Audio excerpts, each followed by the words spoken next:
Buenas noches, mi nombre es Ricardo Figueroa y en esta ocasión pues tengo el gusto de compartirles esta presentación sobre el proyecto titulado Diversidad y bioprospección de hongos anamorfos en Guatemala.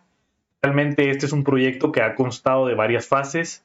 En esta ocasión pues estaremos hablando sobre la producción de amilasas y celulasas utilizando residuos agrícolas.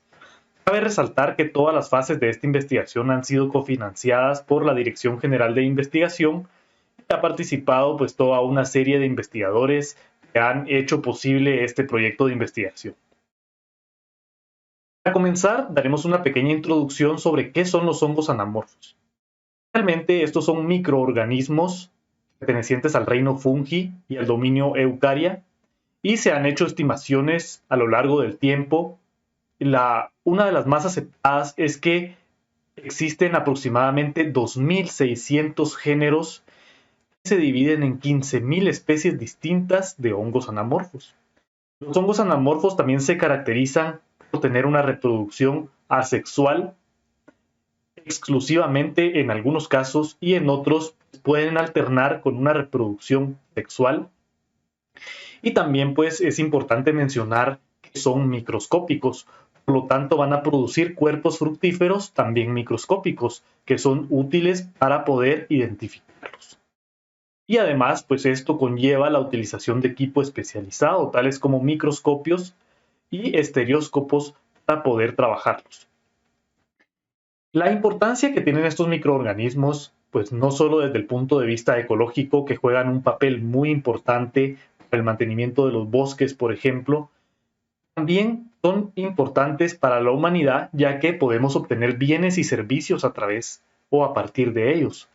Un ejemplo de estos bienes y servicios es la penicilina, que fue producida inicialmente a partir de penicillium, por ejemplo. Y también algunas enzimas que se utilizan a nivel industrial o también para producir otros fármacos.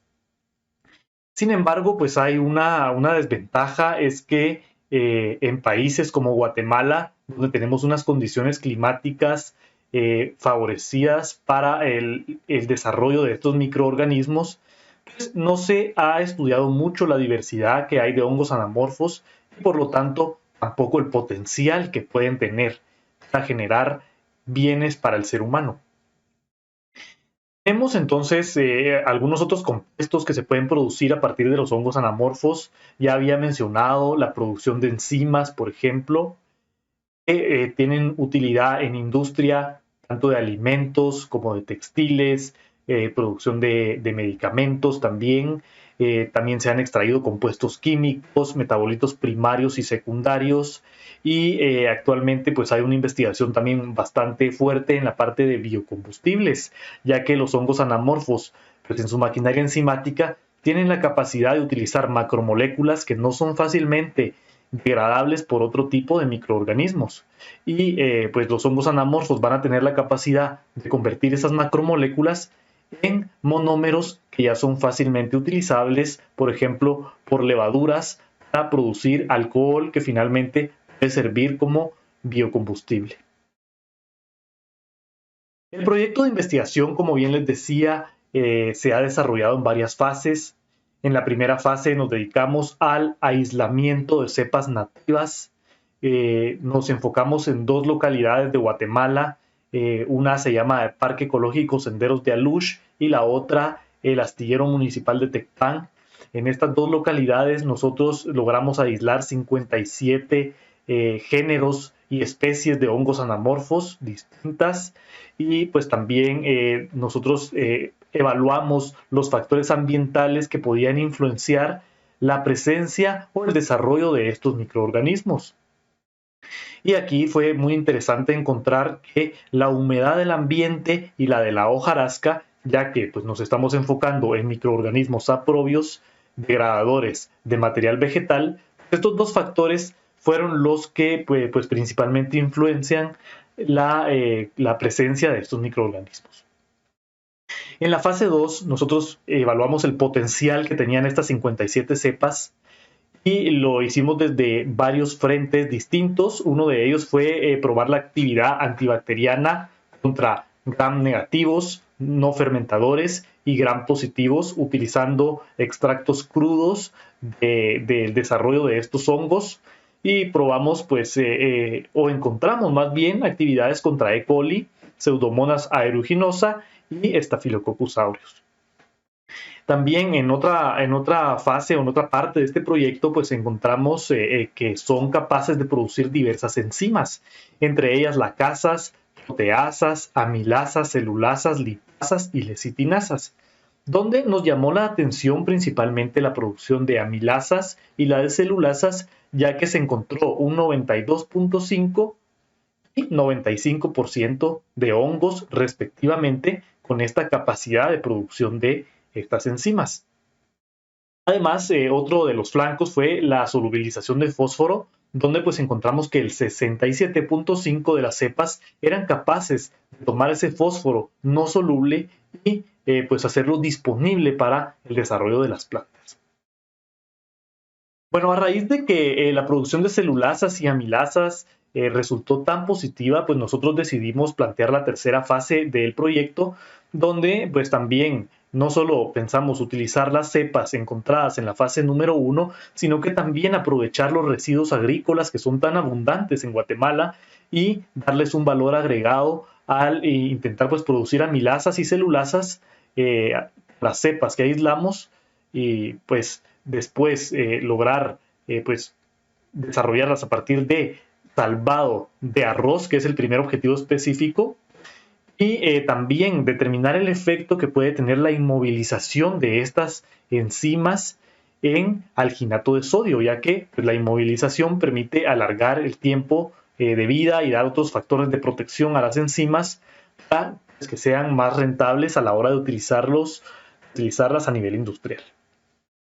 El tercer objetivo específico también que planteamos en el proyecto fue determinar la producción de celulasas a partir de células fúngicas inmovilizadas en esferas de agar, utilizando pues como desecho agrícola el bagazo de caña. Bueno, la metodología que utilizamos fue pues primero revitalizar las cepas de hongos anamorfos más prometedoras. Nosotros pues nos basamos en 20 de las 57 cepas que habíamos aislado en la fase 1 y que mostraron pues, los rendimientos más altos de producción de amilasas. Estas las revitalizamos en distintos medios sólidos con la finalidad de ir adaptando el metabolismo, ya sea, por ejemplo, PDA, agar-chapec o agar-almidón. Y también pues, fueron revitalizadas en agar extracto de restos de bosque. Como les decía, pues utilizamos 20 cepas de hongos anamorfos que mostraron la mayor actividad, tanto celulolítica como amilolítica, y pues estas actividades fueron determinadas en la segunda fase del proyecto, que fue titulada Potencial Biotecnológico para la producción de antibacterianos, enzimas y solubilización de compuestos inorgánicos de fósforo. En esta tabla vemos las 20 cepas que utilizamos para la producción de amilasas. Estas pues fueron determinadas en la fase 2 del proyecto y vemos los resultados como actividades amilolíticas por decilitro.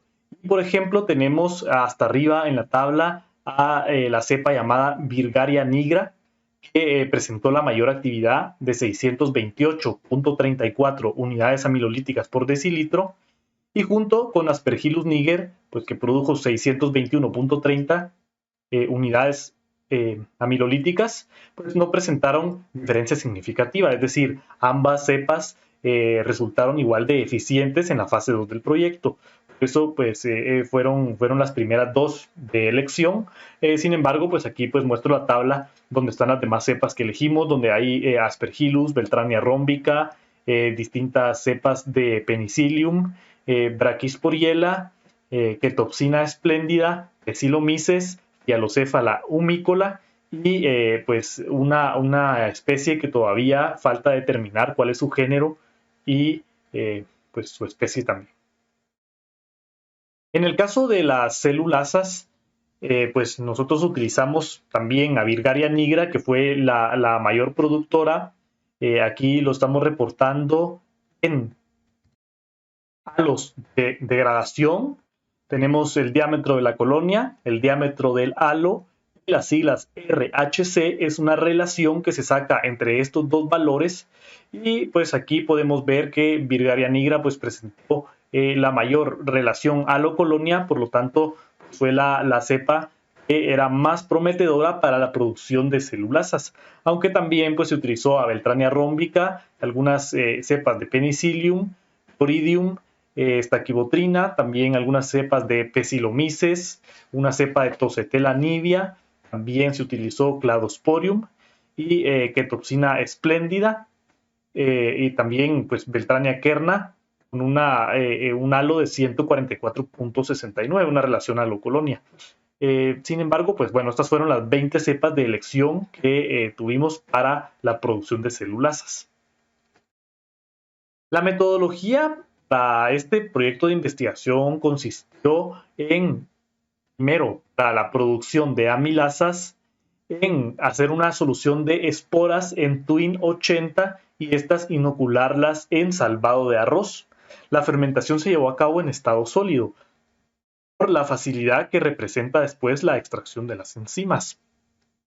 Estos Erlenmeyers con salvado de arroz fueron incubados en agitación. Luego pues se realizó una filtración para obtener el extracto crudo. A partir del extracto crudo hicieron mediciones de la actividad enzimática y también se realizó la inmovilización en alginato de calcio. Y se comparó la actividad que tienen el extracto crudo ya inmovilizado con versus el que no está inmovilizado, para ver pues cómo afecta esto el rendimiento de las enzimas. El método de inmovilización que usamos es un método de atrapamiento, un método físico, ya que pues también existen métodos químicos donde está la absorción o la producción de enlaces covalentes. Sin embargo, pues el alginato más bien funciona como un atrapamiento o una encapsulación de las enzimas presentes en ese extracto crudo.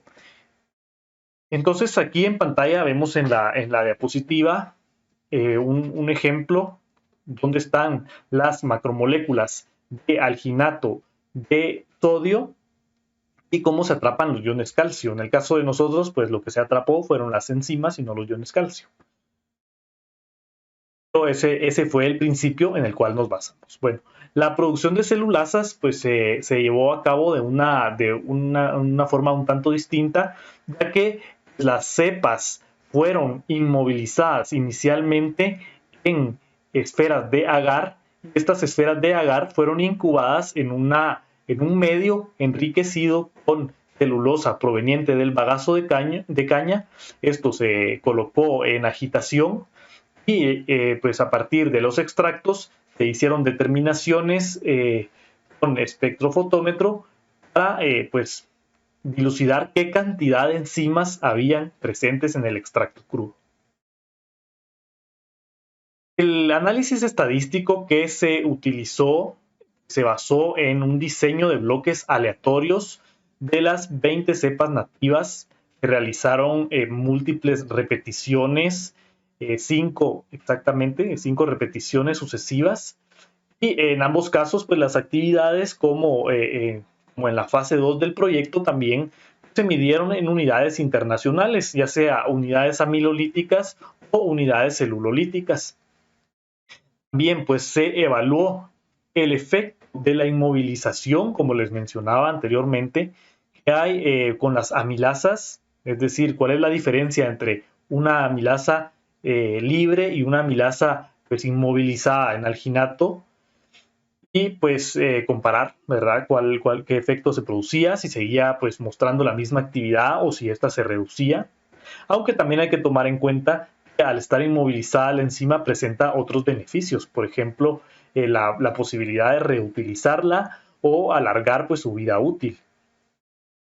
También pues se realizó estadística descriptiva y se evaluó la normalidad de los datos para poder aplicar las siguientes pruebas estadísticas, que fue un análisis de varianza o ANOVA y una posterior prueba de comparación de medias de Duncan, con un 0.05% de significancia. Los resultados que se obtuvieron pues, están en la tabla que les presento a continuación. En este caso es para amilasas producidas en salvado de arroz. Y del lado izquierdo vemos es que están las enzimas libres y del lado derecho las enzimas inmovilizadas. Primero, pues notar que Aspergillus, código SL15319, fue la cepa pues, con una mayor actividad amilolítica. Y vemos que las enzimas libres son, pues, presentan una actividad amilolítica ligeramente mayor. Bueno, como les comentaba, las enzimas inmovilizadas, pues aunque la actividad es un poco menor, vemos que al hacer la prueba de ANOVA, pues estas resultaron sin una diferencia estadísticamente significativa. Por lo tanto, podríamos decir que pues presentaron una actividad similar, ¿verdad? Siempre tomando en consideración que la inmovilización de las enzimas da determinados beneficios, ¿verdad? Como la posibilidad de reutilizarlas. Tenemos también a Beltrania rómbica, código SL10219, como uno de los mejores productores de amilasas. También pues algunas especies de Aspergillus, Penicillium, SL16419 y 16119 como pues las 5 cepas fúngicas que más amilasas produjeron. Y así pues también vemos otras cepas como Phyalocephala humícola, Bilgaria nigra, Toxina espléndida y Brachysporiella. Aquí lo vemos en una gráfica y vemos que hay una gran diferencia, por ejemplo, entre la primera, que es una cepa de Aspergillus, y la última, que es de Brachysporiella. Sin embargo, pues hay que tomar en cuenta que en este caso lo que se utilizó fue el salvado de arroz y pues las condiciones en esta ocasión resultaron más favorables para Aspergillus. Sin embargo, es bien importante notar que también en el caso de Brachysporiella está esa capacidad pues, de producir amilasas con sustratos desechos agroindustriales. Y es importante también notar en esta gráfica que en todas las cepas o en la mayoría de ellas, pues la actividad de las enzimas inmovilizadas y de las enzimas libres pues, tuvieron una actividad muy parecida, ¿verdad? En muy pocas, por ejemplo, en una cepa de Paecilomyces, pues se vio más disminuida las amilasas inmovilizadas. Sin embargo, pues las diferencias no fueron tan grandes. En el caso de la capacidad celulolítica, pues esta solo se evaluó en solución, ya que lo que se inmovilizó fueron a los hongos. Y esto pues con el propósito de lograr una purificación más fácil de la enzima. Entonces, bueno, teníamos a los hongos inmovilizados en estas esferas de agar y en el extracto crudo pues tuvimos a Penicillium, código SL15619, como la cepa que presentó una mayor actividad celulolítica con 160.99 unidades internacionales por decilitro. Y así pues también obtuvimos a estaquibotrina como la segunda mejor cepa con código TP14619. El TP quiere decir que es una cepa que nosotros pues aislamos de Tecpan, como les había comentado al inicio. Muestramos en 2 localidades, las que empiezan con SL son de el Parque Ecológico Senderos de Alush. Bueno, aquí estaquibotrina presentó una actividad celulolítica de 116.63 unidades internacionales por decilitro. Así también tenemos otros hongos anamorfos como Beltrania kerna, Pocetella cubensis, Pocetella nivea, diversas especies de Penicillium, Oridium, Ketoxina espléndida, Phyllomyces también, estaquibotrina, Cladosporium, Phyalocephala humícola, Bilgaria nigra y Beltrania rómbica. Y si se dan cuenta, pues aquí vemos que la diferencia entre Beltrania rómbica y Penicillium pues no es tan grande. Bueno, son 100 unidades internacionales, pero en el caso de las amilasas, pues encontramos unos rangos más amplios todavía de diferencia. Entonces, aquí también fue bastante prometedor lo que mostraron las cepas en sí para la producción de celulasas y el potencial que tienen entonces para poder utilizar, en este caso, el bagazo de caña como un sustrato valioso pues, para producir celulasas. Aquí pues tenemos una gráfica donde vemos encabezando a Penicillium SL15-619 y pues al final a Beltrania rhombica. Como conclusiones, se logró pues, determinar que las 20 cepas nativas de hongos anamorfos son capaces de producir amilasas cuando las colocamos pues, en salvado de arroz como sustrato. Entonces, en esta parte pues, es bastante pues, importante resaltar el potencial que tienen esas cepas nativas para darle un valor agregado a esos sustratos agrícolas. Además, pues que en el 80% de las cepas evaluadas no hubo una diferencia significativa entre la actividad amilolítica de las enzimas libres respecto a las enzimas inmovilizadas. Como les mencionaba anteriormente, pues las actividades fueron muy parecidas y la inmovilización también, como he mencionado, pues presenta esa ventaja de darle cierta protección a la enzima, capacidad de reutilizarla. Además, pues las 20 cepas fúngicas evaluadas produjeron celulasas al estar inmovilizadas en esferas de agar utilizando como sustrato bagazo de caña. Resaltar en esta parte también que esta fue una fermentación en estado sólido y aquí fue una solución donde pues, se depositaron las esporas de los hongos o los conidios inmovilizados en agar. Y pues también vemos que las 20 cepas fueron capaces de utilizar ese bagazo de caña para la producción de celulasas. Bueno, sin más que agregar, entonces dar un agradecimiento a la Dirección General de Investigación de la Universidad de San Carlos de Guatemala por el financiamiento otorgado a los 3 proyectos que les mencioné y pues a la Facultad de Ciencias Químicas y Farmacia por el aval que otorgaron y que hicieron posible pues, llevar a cabo este proyecto de investigación. Muchísimas gracias.